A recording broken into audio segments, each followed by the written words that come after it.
Yeah. Welcome. Secrets to Recovery. We are back. Yeah.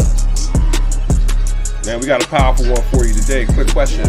Did the Apostle Paul in the Bible shoot dope? I know that just sounded a little chill down you right there, but we're going to get into that. But first, Secrets to Recovery brought to you by God's Chosen Ones and the God's Chosen Ones Transition Homes. They doing some powerful work over there, providing housing and support to those in need. Music brought to you by Beats Provider. Man, check them out over there on YouTube. They're giving out free beats. Yeah. So let's go ahead and get it cracking then. Let's go ahead and get to work. Yeah. We back, man. Got my Thanksgiving gear on. Happy Thanksgiving to you and yours. We're going to break this stuff down right today. We're going to get some stuff taken care of today. Check this out. Yeah, that's what's up right there. That's what's up. Well, again, I appreciate you coming in and building with us. We got a powerful one for you today. We're going to be talking about the Apostle Paul. You know, did he shoot dope? I know that sounds like a crazy question, but we're going to get into that. So let's go ahead and tap over into that. Let's get this pulled up here. All right, good. So check this out. Yeah. So, did the Apostle Paul shoot dope? That's the question. And I know that sounds like a crazy question, but we're also going to tie that in with the illusion of free will. And you'll see what I mean here in a second. Let's go ahead and switch over to this right here. Now check this out. Now, like I said, the title sounds crazy, okay? But really the reason why it sounds crazy, and it will sound crazy, especially to a lot of deeply religious folks, is really more to do with the stigma of using heroin or opioids more so than the religious side of it. Because like if you said, hey, he took a drink, well, that wouldn't be as bad. But you know, just Paul's whole story, just the way he, just his whole story is so relatable to addiction and who we see suffering today. You know, especially that Paul, he wasn't asking to be saved, you know, which is a little bit of a difference from those suffering from addiction, because a lot of times they want to be saved, but we're going to connect it. But Paul didn't ask to be saved. And if he could have had his own way, he wouldn't have chose Jesus, you know, but Paul was God's chosen one of them anyway.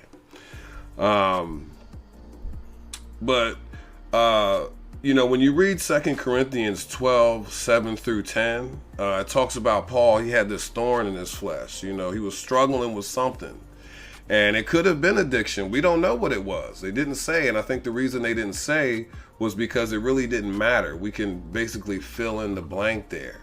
You know, we're all going to struggle with something. We're all going to have something that, unfortunately, it may be there for something that we struggle with our whole life. Just like Paul said, just to keep us grounded in a sense. But it's easy to point the finger of condemnation at those suffering and just say, well, why don't you just stop? You know, that's my problem that I have with AA, groups like that, this 12-step method, because they'll look at you and say, well, it works if you work it, you know, but it's not always that simple. You know, my friend Kelly, she wanted help. You know, she passed away from an opioid overdose, but she wanted help. But the people of AA and the people of these religious institutions will sit there over top of somebody's casket and blame them and point at them and say, you're the reason, you know. And we stand against that here. We stand in protection of those that we lost too soon. We're not going to let people point the finger of blame at them. I wonder if back in Paul's day, if he had somebody that was in his life, you know, that was telling him, hey, you just don't want it bad enough, Paul. Right? But think, as he's pleading with God, like when you look at, let's see here. Yeah, let's see. Yeah. So when you go back and read that, he said he was pleading with God for 3 days. Take this from me. And I think of the people that are down in Kensington, Philadelphia, the people that we see and we look at and we see that they're just deep into that world. And I could see them saying, please, God, take this from me. Now, we connected Paul and addiction, Paul's story and how it fits with addiction, because it fits so well, because they have this thing they're trying to get over. They just can't get, and they're reaching out to God like, please, you're my only hope to get rid of this. But we want to connect this all to how this fits in with free will, this teaching on free will. And when you look at the definition of it, you see the second part there is the ability to act at one's own discretion. So really, if you think about it, God's the only one that has a free will. We don't act without external forces impacting our decisions. Think about just like the food you like to eat. Really, the reason you like to eat that food is because of your life experiences combined with the biology you were given at birth. You didn't really freely choose to like that. It was a bunch of things that kind of worked in concert with each other. So as we move forward, a lot of arguments you'll get from people when you say that, there's no free will, or when you say the illusion of free will. The biggest argument you'll get is that, well, I'm not a robot. I'm not a robot. And it's so silly to me, because when you look at religion and you look at people that are really deep into religion, if religion really had its own way, it would be a handmaiden's tale. Man has a will, but it's not free. But if you look at religion today, if we ran this country and this government based on what religion said, it'd be like handmaiden's tale. When you can see them now, like when you look at like priests, nuns, or you just go into your local church, they all look, act, dress, talk the same. You ever try to talk to somebody that's deep in religion, especially somebody that's newly in religion? You can't even conversate without them saying, oh, bless God, oh, praise God, oh, you're right, praise God. Like you're trying to talk about the football game, and they can't separate the two. And to me, that's more being a robot, where everything you do is controlled by this specific doctrine. Another thing we got to look at is that really, when you look at it, the idea of free will brings mostly confusion. On one hand, you have God is in control. God's completely sovereign, But then on the other hand, you'll have a Pastor Tom come up to you and say, oh, you better choose this right. Oh, you better make the right decision over here. You better bow your head and pray this prayer with me, or you're going to burn in hell forever. That's the message that we get. That's what you get hit with as you're trying to, sit in church and feel better about yourself. But let me break it down like this. When we look at the sovereignty of God, look at this whole Kanye West situation that just happened, or Ye West. I don't want to cause any offense there, but when you look at that situation, Kanye West, prior to all this, was considered a billionaire, right? But after all this happened, he's no longer a billionaire no more. Why is that? Well, the reason is simple. It's because he doesn't have access to $1 billion anymore. That's the long and short of it.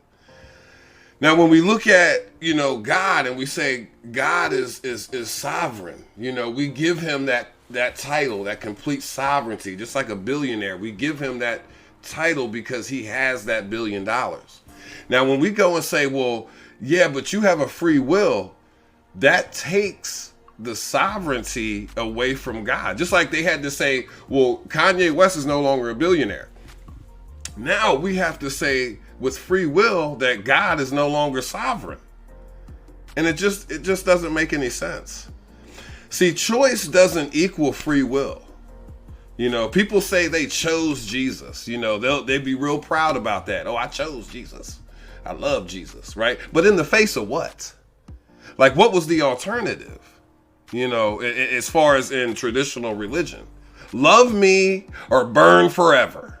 And to me, that sounds more like a domestic violence type of relationship. And that's why God's chosen ones, we stand against that teaching, because we understand that God is sovereign in everything. When somebody passes away, you always hear people say, well, it was just God's plan. It's easy to say that then to comfort somebody, but we don't apply that, when it comes to salvation. Oh yeah, just like you ever hear somebody say, "Hey, you gonna make it to the barbecue, or you gonna make it to Lord willing." That's usually you'll hear that all the time, Lord willing.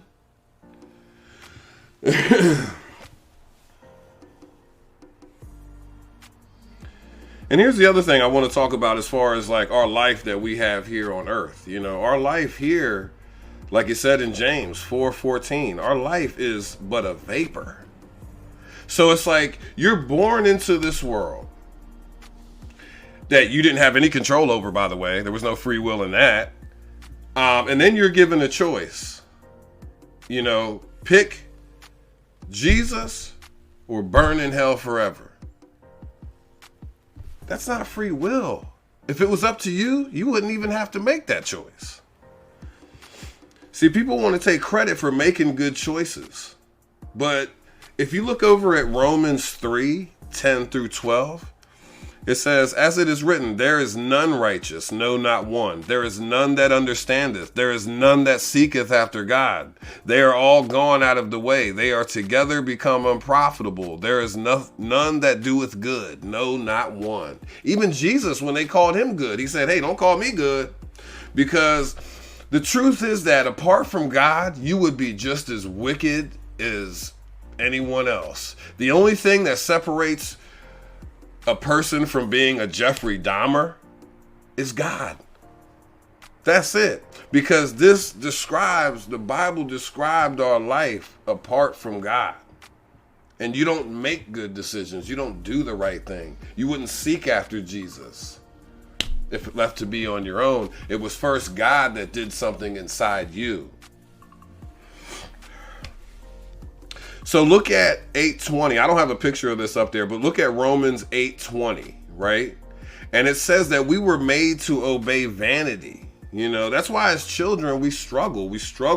We have to learn not to lie, not to steal. Mine, give me that. You got to learn to share. Because we've been commanded to obey that. It comes natural. There's no free will in that. God knows your weaknesses. He put them there. He made you the way you are for a reason. Your place in this world will affect multiple other things. Something happens over here in this side of the world, it causes an explosion of events that just form the way we live. Take this, my friend Colby, he has a son named Jackson. And I love Jackson. I've known them for a long time. I remember when Jackson was, just a little boy. Now, imagine Jackson's 4 years old, and I take his favorite toy, right? And I take and hide it somewhere up high out of the way. He doesn't know where it is. And I tell him, if you don't find this toy, I'm going to punish you. That's the story we're being given about God. That we're born into this world, not of our own will. We're born into this world. There's people that are studying the religions of this world, doctorates, bachelors, studying years and years, and they still don't have, perfect answers. So God is going to hide this information from you, and then if you don't find it and make the right decision, he's going to burn you in hell forever. This is what we're hearing when we go to church. So it just doesn't make any sense.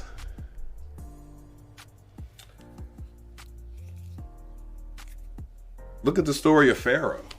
That to me, that's the almost like the nail in the coffin when it comes to Pharaoh. If you go to Romans 9:14-18, let's read that through real quick. What shall we say then? Is there unrighteousness with God? God forbid. People are already trying to call it, oh, so what, God's bad now? You know what I mean? Like, people always want to argue, but for he saith to Moses, I will have mercy on whom I will have mercy. I will have compassion on whom I will have compassion. So then it is not on him that willeth, nor of him that runneth. It's not of you. It's not what you or I are doing. It doesn't matter what prayer you said or what, God put you in this situation for a reason. And he's not going to, whatever decisions and things that end up happening, he's not just going to burn you forever. He's going to purify you and burn off all the impurities. The teaching of free will is needed to persecute you, or I would say prosecute you. Imagine this. If we didn't teach that you have a free will and we actually lived by what the Bible said, people could use that for a defense. They'd say, well, look, God made me this way, which it's true, but to get justice and this, at least to have the sense that we're getting justice, we need to punish the individual. We can't punish God. So we got to punish the individual. And also the church needs you to be guilty. They need you to be guilty of something so that they can prosecute you in a way if it comes to that. That's why it's easy for people to get kicked out of all these programs and things. These programs, these drug and alcohol programs that have like a 1% to 2% success rate, which they'll tell you it's a larger number than that, but that's only because they base their success off of how many people graduate the program, which that means nothing. So let's see here. Oh yeah, I want to tell you about the Paner Indians, right? When we talk about this idea of you need to be guilty of something first, they really took this to an extreme level. And this wasn't the 1800s. This was in the 70s. This was 1970s that they did this. So what happened was there were these peaceful Indians. They were called the Paner Indians. And they didn't have any words in their language for guilt or shame. So they weren't, as the missionaries would come and approach them, they weren't really feeling this idea of needing to be saved, and they really couldn't break through that. If you don't have a concept of guilt or shame, this whole teaching of Jesus and the Bible, the way they teach it now, it doesn't work. There's nothing to grab a hold of. But to convince the Paner Indians to have a concept of guilt or shame, the church created a different Bible, a different version as we have today. But this version said that the Paner Indians killed Jesus, and that they were so callous about it that God said that now he will burn the Paner Indians in hellfire. And of course, the Paner Indians, I don't want to burn, please. And so they begin to convert. But look how far the church will go to convince you that you're going to be burning alive. So many people today, they feel inadequate. People don't have a lot of confidence. Because on one hand, you're told to feel like a wretch. On the other hand, you're told that everything that's bad that's happened, it's your fault. And so we have that today.